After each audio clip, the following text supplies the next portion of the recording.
खुदावंद आपके साथ हो। खुदावंद यीशु मसीह की अंजील बामुताबिक मुकद्दस यूहन्ना। ऐ खुदावंद तेरी तमजीद।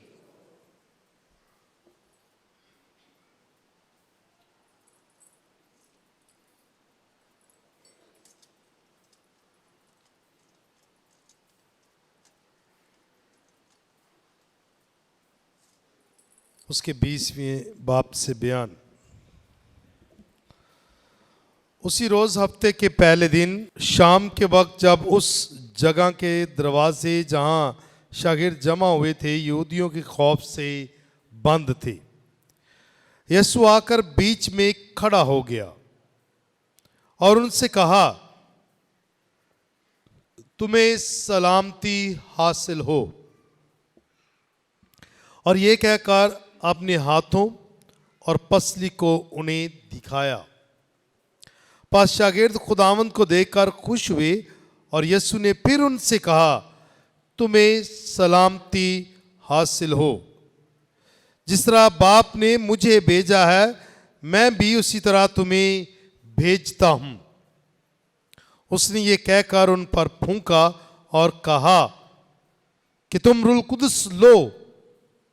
जिनके गुनाह तुम मुआफ करो उनके मुआफ किए गए हैं, जिनके गुनाह तुम कायम रखो उनके कायम रखे गए हैं। मगर उन 12 में से एक यानी तोमा यीशु के आते वक्त उनके साथ ना था। तब दूसरे शागिर्दों ने उससे कहा कि हमने खुदावंद को देखा है।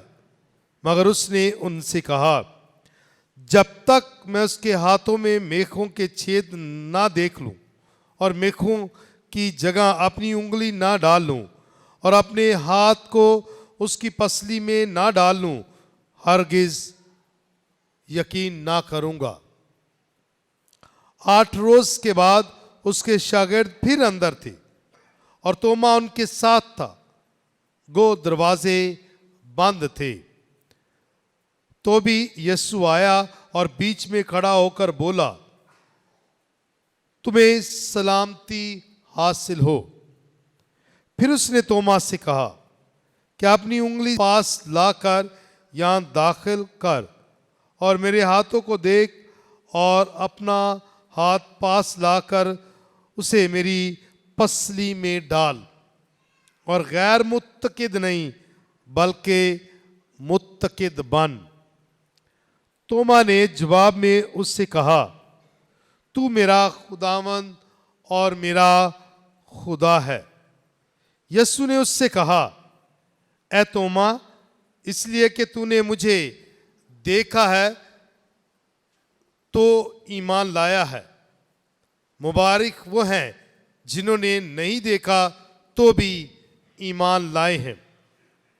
और यीशु ने अपने शागिर्दों के सामने बहुत से करिश्मे दिखाए जो इस किताब में लिखे नहीं गए, लेकिन ये इसलिए लिखे गए हैं कि तुम ईमान लाओ कि यीशु ही अल मसीह इब्ने खुदा है और कि तुम ईमान लाकर उसके नाम से जिंदगी पाओ।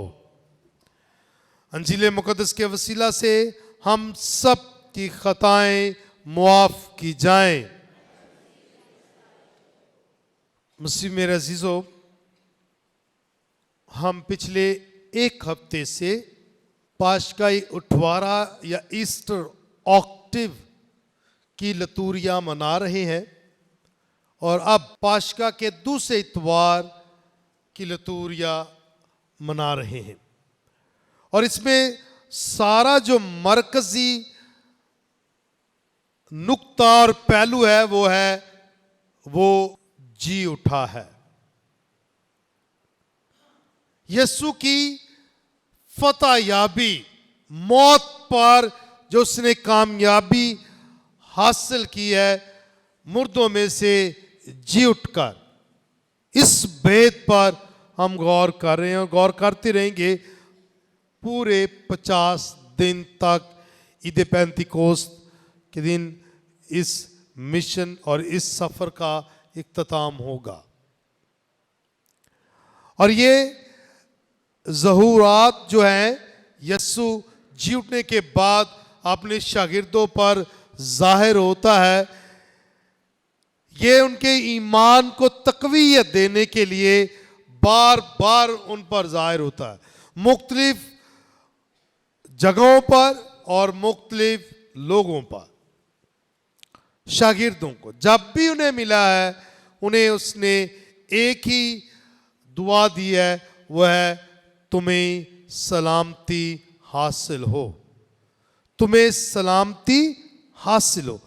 सलामती, इसे इंग्लिश में उन्होंने ट्रांसलेट किया है पीस, अमन, अमन।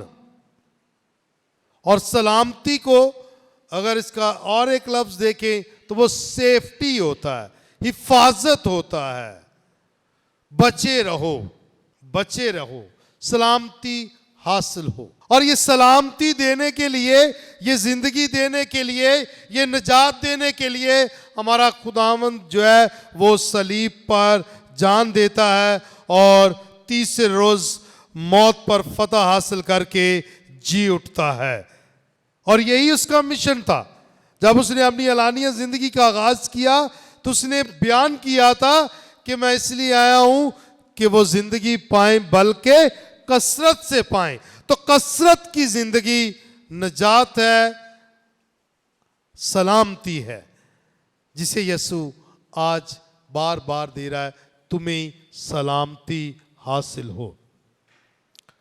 तो ये सलामती का पैगाम, और आज के अंजील इक़्तिबास में भी यीशु ने 3 मरतबा ये कह दिया, तुम्हें सलामती हासिल हो, तुम्हें सलामती हासिल हो।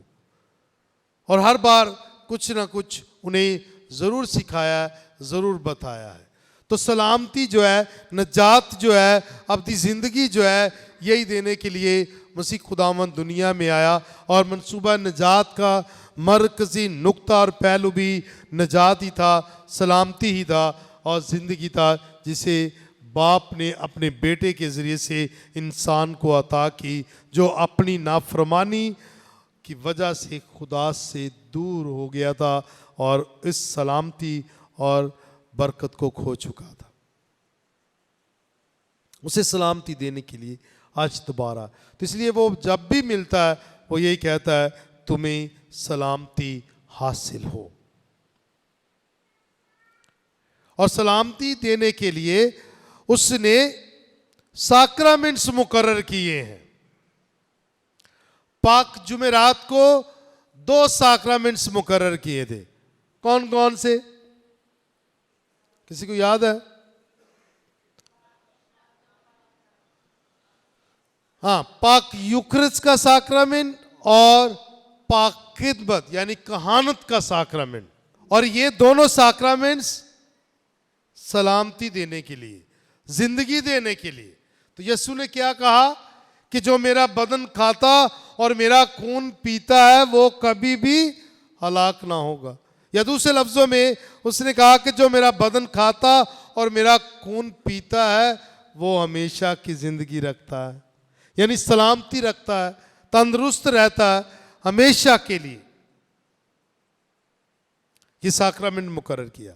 और ये साक्रामेंट जो है, कहानत का साक्रामेंट जिन्होंने हासिल किया है वही अदा कर सकते हैं, वही अता कर सकते हैं दूसरों को, वही दे सकते हैं। तो इसलिए कहानत के बगैर यूखरिस्ट नहीं और यूखरिस्ट के बगैर कहानत नहीं, कहानत नहीं तो यूखरिस्ट नहीं, यूखरिस्ट नहीं तो कलीसिया का वजूद नहीं। क्योंकि कलीसिया इसके वजूद से अपना वजूद जो है वो रखती है। और वो कौन सा वजूद है, वो कौन सा जिस्म है, पाक यूखरिस्ट में जो हम हासिल करते हैं वो है यस्सु का। तो पाक यूखरिस्ट यस्सु ने मुकर्रर की ताकि हम सलामती हासिल करें, जिंदगी हासिल करें और उसमें हमेशा कायम रहें। आज एक और साक्रामेंट मुकर्रर किया है, वह है इतराफ का साक्रामेंट। इतराफ का साक्रामेंट, साक्रामेंट ऑफ रेकन्सिलिएशन, ताकि इंसान जो है वो अपने गुनाहों से तौबा करता रहे। बहुत सारे लोग इस बात से कंफ्यूज हो जाते हैं, परेशान हो जाते हैं, भाई यीशु ने एक मर्तबा हम गुनाहगारों के लिए सलीब पर जान दे दी है तो बस अभी जरूरत नहीं है हमें अपने गुनाहों पर पश्चिमान होने की, गौर गौस करने के लिए। बल्कि ये भी नहीं कहना चाहिए, ये लोग आजकल बातें कर रहे हैं, ठीक है, ये भी नहीं कहना चाहिए कि हम गुनहगार हैं, हमारे गुनाह तो बख्शे गए, हमारे गुनाह तो माफ हो गए क्योंकि यीशु ने सलीब पर जान कुर्बान कर दी हमारे लिए, अपनी जिंदगी हमारे लिए खोली। इसलिए हमें अपने आप को गुनहगार नहीं कहना चाहिए क्योंकि हमने जो है निजात पा ली है उसकी सलीबी मौत के वसीला से। सुनते हैं ऐसा कुछ क्यों नहीं? भाई सच है, उसने निजात दे दी, उसने हमारी खातिर सलीब पर जान कुर्बान की, लेकिन उसे यह भी पता था कि मेरे ये पैरोकार शागिर्द और जिन्होंने मेरे नाम का बपतिस्मा पाना है ये आजमाइश में पड़ेंगे, ये गिरेंगे, गुनाह भी करेंगे, तो फिर कैसे ये मेरे पास आ सकते हैं? क्योंकि मैंने तो एक मर्तबा इनको मिला दिया है बाप के साथ, लेकिन ये कमजोर हैं, ये गिरते रहेंगे, आजमाइश में पड़ते रहेंगे। तो उसके लिए क्या उसने सोचा? एक साक्रामेंट मुकर्रर कर दिया। अब गौरतलब बात है, जब खुदावंद यीशु मसीह ने हमारे लिए सलीब पर जान कुर्बान कर दी और फिर कह दिया बाप इन्हें माफ़ कर, क्योंकि ये नहीं जानते कि क्या करते हैं, गुनहगारों को भी माफ़ कर दिया।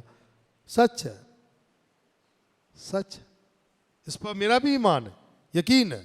लेकिन आज यीशु क्या कह रहा है कि तुम रूह कुदस लो। गौरतलब बात है, ये कब कह रहा है? जी उठने के बाद,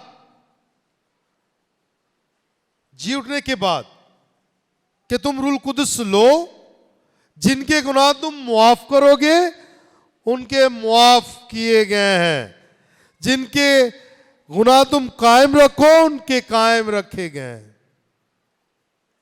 यानी जी उठने के बाद, मौत पर फतह हासिल करने के बाद, सलीबी मौत के बाद वो अपने रसूलों पर जाहिर होकर यह पैगाम देता है कि रूह कुदस लो, रूह कुदस लो, जिनके गुनाह तुम माफ करोगे उनके माफ किए जाएंगे और जिनके तुम कायम रखोगे उनके कायम रखे जाएंगे। बेईमान है, यकीन है, भरोसा है कि वो हमारी निजात के लिए सलीब पर जान कुर्बान करता है। लेकिन उसके साथ साथ उसने साक्रामेंट्स की भी तकर्री की है। उसने नमूना दिया था ना, पांव धोकर फिर यूखरिस्त को मुकर्रर करके और कहा कि मेरी यादगारी में ऐसा ही किया करो। हुण बंदा इत्थे ही बह जावे ਇਹੋ ਹੀ सोच के कभी एक दफा यीशु ने यूखरिस्त मना दी है, हुण सानू बार बार मनाने की जरूरत नहीं है, ये तो काम अकली है। उसने कहा मेरी यादगारी में ऐसा ही किया करो, मुझे याद करो। और याद करना सिर्फ ज़हन से नहीं बल्कि अमली तौर पर जाहिर करना, पाक मास में शामिल होना और पाक यूखरिस्त में से यीशु को हासिल करना। उसने तो कर दिया अपना फर्ज, वो तो शिफाई देना चाहता है, वो तो जिंदगी देना चाहता है। तो वह बार बार पूछता है क्या तू ईमान रखता है, रखती है? तो उसने कहा हाँ, जा फिर तेरे ईमान ने तेनू बचा ले। तो ये बहुत जरूरी है जब तक हम उसके पास नहीं। तो अभी क्या उसने कहा तुम रूह कुदस लो, जिनके गुनाह तुम माफ करोगे उनके माफ किए जाएंगे। भाई उसने सलीब पर जान कुर्बान कर दी। एक हफ्ता ही हुआ है ना जिस पर हम गौर कौस कर रहे थे, हाँ, पाक जुमे को 10 दिन हो चुके हैं, हाँ। सलीब पर जान कुर्बान कर दी। अब मुझे बताओ, इन 10 दिन में किसने गुनाह नहीं किया? किससे गलती सरजद नहीं हुई? उसने तो जान हमारे लिए कुर्बान कर दी। सच है, हम गुनहगारों के लिए उसने की। हमारा रिश्ता कायम हो चुका है। एक्चुअली जो रिश्ता टूटा था ना, उसके लिए यीशु ने जान कुर्बान कर दी। और उस रिश्ते को अब बरकरार रखना किसने है? आपने और मैंने। और किसके जरिए से? अपनी अच्छी नेक और रास्तबाज जिंदगी के जरिए से। और हम नेक और रास्तबाज जिंदगी गुजार ही नहीं पा रहे। इंसान होते हुए बहुत सारी गलतियां करते रहते हैं। तो इसलिए यीशु ने कहा कि इनके पास ऐसा वसीला और जरिया होना चाहिए कि ये अपने गुनाहों को माफ करवाते रहें, गुनाहों से पाक होते रहें। और उसके लिए उसने इतराफ का साक्रामेंट मुकर्रर कर दिया। और मुकर्रर कर दिया अपने शागिर्दों को, रसूलों को, कि जिनके गुनाह तुम माफ़ करोगे उनके माफ़ किए जाएंगे, जिनके तुम कायम रखोगे उनके कायम रखे जाएंगे। और वही रवायती तौर पर मुझ तक पहुंची है। और दीगर काहिन जिन्होंने कहानत का साक्रामेंट हासिल किया है, उन तक पहुंची है। 12 से 13 साल तरबियत दी गई है, उन्हें सिखाया गया है, उनके ईमान को मजबूत किया गया है, मुत्तकिद किया गया है उन्हें, ताकि वो इस काबिल हो सके कि यीशु के साक्रामेंट्स अदा कर सके। एवं नहीं करो सुता पे उठ के आ गया, सही।